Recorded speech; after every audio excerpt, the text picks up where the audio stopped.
Bismillahirrahmanirrahim. Alhamdulillahi Rabbil Alamin. Wassalatu wassalamu ashrafil mursalin. Sayyidina Muhammad Tayyibin at-Tahirin. Amma ba'd. Ya ayyuhal ikhwa, brothers and sisters in faith and in humanity, mga kapatid natin sa pananampalataya at sa katauhan, Salamun alaikum warahmatullahi wabarakatuh. Ang kapayapaan ay sumasa inyo at ang biyaya ng Allah subhanahu wa ta'ala. Alright, sa first episode natin, napangalanan na natin kung nasaan ang Holy Mountains, yung Jebel Zain, yung tinatawag, yung Mount Zion.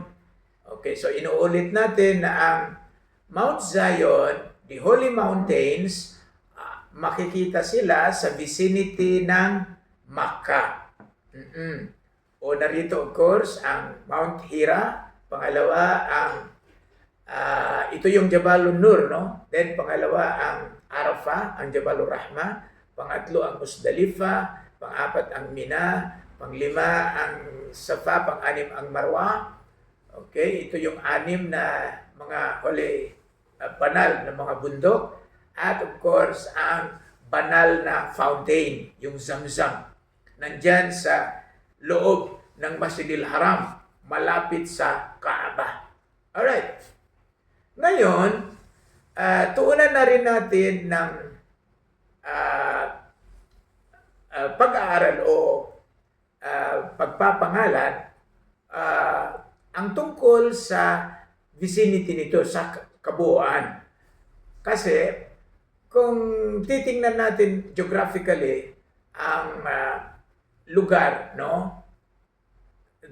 Dahil sa propesya na yon ng Genesis chapter 15 verse 18 or Bereshit, no, yung Bereshit, ito yung Genesis na sinasabi sa English, chapter 15 verse 18, na sinabi ng God said to Abraham, I will give this land to you for an everlasting possession from the Wadi of Egypt to the Euphrates River. Alright, sa ideology ng mga kapatid natin na Greater Israel, it is the whole area. Okay, so ano ba ang lugar na ito sa ngayon, contemporary sa panahon natin? Alright, if you look at the map, may mapa ba kayo dyan? Sige, tingnan natin. From the west to east, no? Or from east to west tayo. Okay, from the east, you will have Iraq. Next to Iraq is Syria. To the north is Lebanon. Then we have Palestine and of course Jordan and Egypt. Now to the southeast, we have Kuwait, Bahrain, Qatar, Emirat, Oman, North and South Yemen, and of course Saudi Arabia. Ilan? 14 countries ito. These are all Arab countries. Kung di natin hihiwalayin ang North at saka South Yemen, 13 countries lang. Pero kung buo yan, kung dalawa yan, magiging 14. But anyhow, all the Arab countries today are numbering 22. That would include Libya, Tunisia, Morocco, Mali, Mauritania, Chad, Sudan, Ethiopia, etc. 22 Arab countries. Pero dito lang sa vicinity ng Euphrates River at saka Nile River, 13 countries po ito. Alright? Now, kung ang prophecy na nagsasaad na sabi ng Panginoon, ibibigay ko ito sa iyo and to your descendants, itong lugar na ito, from the Wadi of Egypt to the Euphrates River, puro Arabo yan sa panahon natin. In other words, ang fulfillment ng prophecy na ang lugar na ito ay ibibigay kay Prophet Abraham ay nangyari na. It has already been fulfilled. Hindi sa mga kapatid natin na mga Yahudi o Hudyo, kundi sa mga Arabs. Kasi dalawang magkapatid yan Ang anak ni Propeta Ibrahim or Abraham, ang firstborn son niya, si Propeta Ismail.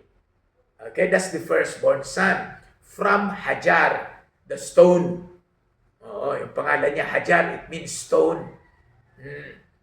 And ang pangalawang anak ay si Propeta Ishak. Oo, dalawang anak eh. Si Ishak naman, anak ni Sarah. Okay? So, ang panganay na anak ay si Propeta Ishmael. Dito na-fulfill ang prophecy, yung promise na this land I will give to you. O kasi mga kapatid natin, Hudyo natin, di naman nila pinagbuti ang pagdala ng role nila being the bearer of the glad tidings, hindi sila nagbunga. Nangyari, tinalo sila ng mga Babylonians, ng mga Medes at Persians, ng mga Greeks, hanggang sa mga Romans. And recently, ano bang nangyari sa kanila when they were in Germany? Hindi ko na po babanggitin. Kayo na po ang mag-aral kung anong nangyari. Alright? Now, so, kung yung pag-aangkin na ito ay amin at magpapatuloy hanggang ngayon, I think that's a thing of the past. It will be an illusion to claim na amin ito.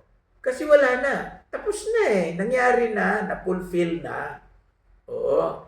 Kaya kung nagkaroon ng project in the 1930s and then finally na-implement noong 1948, nangyari yung Nakba, di ko na po, I do not intend to delve into these historical happenings kasi masakit. Kayo na po ang mag-research. I would like to encourage all of you to go into history.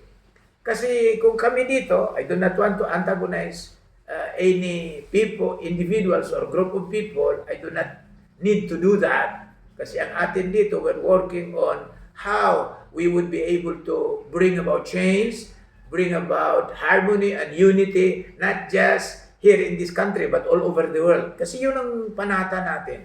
Di ba? So ang akin dito is just simply to identify these areas and then look into history. Mag-aral po tayo.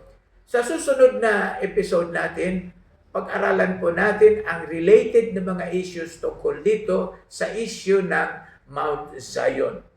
At ito ang pwede kong iiwan sa ngayon. If our brethren, our brothers, would continue to insist having that narrative that the land from the Nile River to the Euphrates River and all in between belongs to them, that is the most dangerous claim. Kasi that will trigger confrontation. It will trigger, ano kaya, maaring bloodbath sa nangyayari ngayon. And we do not intend to reach to that level. Okay? Lahat tayo may mga familia, may mga kamag-anak, and of course, in the name of religion, we ought not to slaughter each other or slit each other's throat.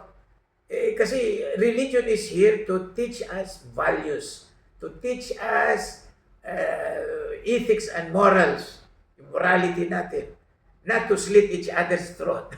I hope you understand me, huh? Okay? So I'd like to encourage everybody to